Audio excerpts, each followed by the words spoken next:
भगवान विष्णु के नरसिंह अवतार लेने की कथा तो सभी जानते हैं, लेकिन भगवान के उस अवतार को शांत करने के लिए स्वयं भगवान शिव को भी अवतार लेना पड़ा था।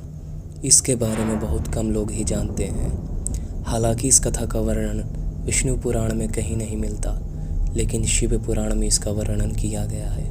यह अवतार भगवान शिव के शरभ अवतार से जुड़ा है, जो भगवान विष्णु के नरसिंह अवतार से भी ज़्यादा भयंकर था। आज हम आपको उसी शरभ अवतार की कथा के बारे में बताने वाले हैं।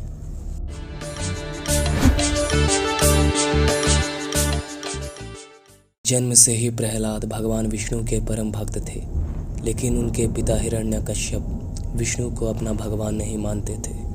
उसने तीनों लोकों में स्वयं को भगवान घोषित कर दिया था और अपने पुत्र के विष्णु भक्त होने के कारण हिरण्यकश्यप ने कई बार उसका वध करने का विफल प्रयास भी किया था। किंतु भगवान विष्णु हमेशा अपने भक्त प्रहलाद के प्राणों की रक्षा कर लेते थे, लेकिन उनका क्रोध भी दिनों दिन बढ़ता ही जा रहा था। एक दिन उनके संयम की सीमा ही समाप्त हो गई और उसी क्रोध में उन्होंने भगवान नरसिंह का अवतार लिया, जो कि अत्यधिक भयानक था, जिनमें उनका आधा शरीर सिंह का और आधा मनुष्य का था।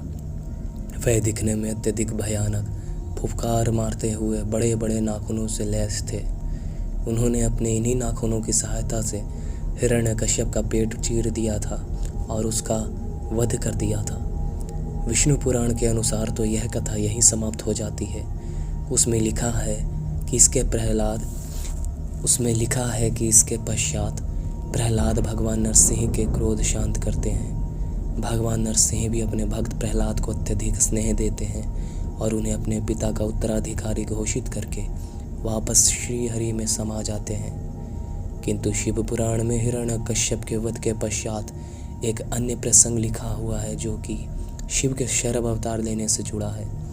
आइए उस बारे में जानते हैं। जब भगवान नरसिंह ने हिरण्यकश्यप का वध कर दिया, तब भी उनका क्रोध शांत न हुआ। वे क्रोध में इधर उधर विचरण करने लगे और सृष्टि का विनाश करने लगे। उनके क्रोध से पूरी धरती थरथराने लगी। सभी देवताओं और दैत्यों में वह व्याप्त हो गया था। किसी में भी इतना साहस नहीं था कि वह उनके उस भयानक अवतार के समक्ष जा सके। स्वयं प्रहलाद भी भगवान नरसिंह का क्रोध शांत करवाने में असफल थे। डर के मारे सभी देवगण भगवान शिव से सहायता मांगने गए और सृष्टि को बचाने की याचना की। तब भगवान शिव ने अपने एक रूप वीरभद्र को भगवान नरसिंह को शांत करवाने भेजा। उन्होंने भगवान नरसिंह को उनके पिछले 3 रूपों मत्स्य, कच्छप और वराह अवतार के बारे में बताया। साथ ही उन्होंने नरसिंह अवतार लेने का उद्देश्य भी समझाया, लेकिन भगवान नरसिंह का क्रोध इस पर भी शांत नहीं हो रहा था। जब भगवान शिव ने यह देखा तो उन्होंने नरसिंह अवतार से भी बड़ा और भयानक अवतार लेने का निश्चय किया। इसके पश्चात भगवान शिव शरभ अवतार लेकर उनके पास पहुंच गए। शरभ अवतार में नरसिंह अवतार की सभी विशेषताएं थी, जैसे कि यह अवतार का भी सिर सिंह का और शरीर मानव रूप लिए हुए था, लेकिन इसके साथ ही इस अवतार में जंगली पक्षी का भी रूप था, जिसमें 2 गरुड़ के पंख, एक भयानक शेर के पंजे और चोंच, वीरभद्र की सहस्त्र भुजाएं, शीश पर जटा और चंद्रमा स्थापित थे। भगवान शिव का यह शरभ अवतार इतना ज़्यादा भीषण और भयानक था, तब तक का सबसे शक्तिशाली प्राणी था। यह अवतार उड़कर क्रोधित नरसिंह अवतार के पास आया और उसे अपने पंजों में जकड़ लिया। उसके बाद शरभ अवतार नरसिंह भगवान को लेकर आकाश में उड़ गया। आकाश में उसने नरसिंह अवतार के शरीर पर चोंच और पंजों से कई बार प्रहार किया और उनका शरीर कई जगहों से फाड़ दिया। शरभ अवतार ने नरसिंह अवतार का वध कर दिया और उसकी खाल को अपने वस्त्रों के रूप में धारण किया। इसके पश्चात भगवान विष्णु अपने उस शरीर को छोड़कर वापस श्री हरि में लिप्त हो गए। उन्होंने शरभ अवतार से वापस अपने आदि अवतार में आने की प्रार्थना की। भगवान विष्णु के इतना कहने पर ही शरभ अवतार अपने भगवान शिव रूपी अवतार में वापस आ गए। भगवान शिव ने उन्हें बताया कि उन्होंने यह अवतार केवल नरसिंह अवतार को शांत करने और सृष्टि के कल्याण के उद्देश्य से धारण किया था।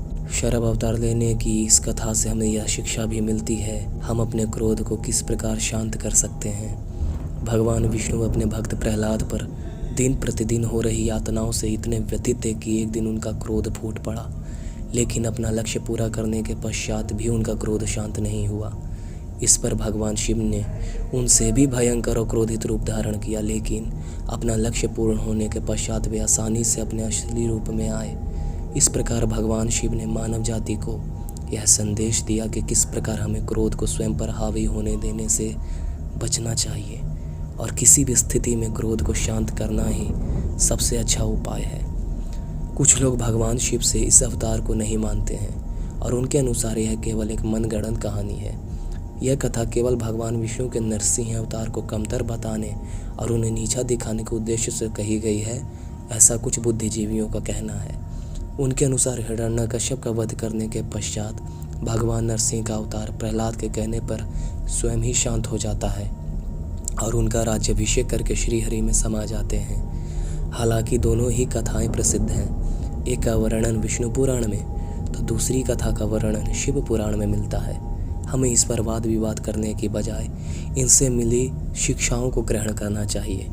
हालांकि इसके बाद की भी कुछ कथाएं प्रचलित हैं, जिसमें शिव के शरभ अवतार लेने के बाद भगवान विष्णु एक और अवतार लेते हैं जिसमें उनका नाम गंडभेरुंड होता है। तब माँ आदिशक्ति दोनों को शांत करवाने के उद्देश्य से अपना सबसे उग्र रूप प्रत्यंगिरा धारण करती हैं और दोनों को शांत करवाती हैं।